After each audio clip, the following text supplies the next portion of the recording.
We're looking here at squats and staggered squats. We'll begin with the two-legged squat, and that will be with the feet about shoulder width apart.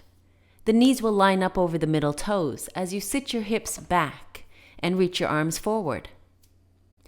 Sit the hips as low to the ground as you can in order to get yourself back up again. Drive through your heels and engage tightly through the gluteal muscles as you extend fully through your hips. Be sure to keep your knees lined up over your middle toes and perform anywhere from 10 to 20 repetitions.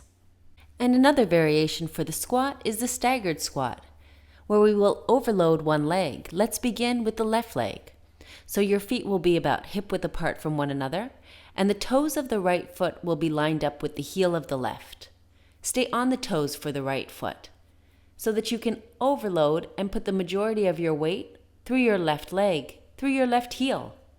And again, you will sit your hips back as you did with the two-legged squat and reach your arms forward, and then drive through that heel, fully extend through the hips as you squeeze tight through the gluteal muscle. Perform about 10 to 15 repetitions of the staggered squat before changing legs.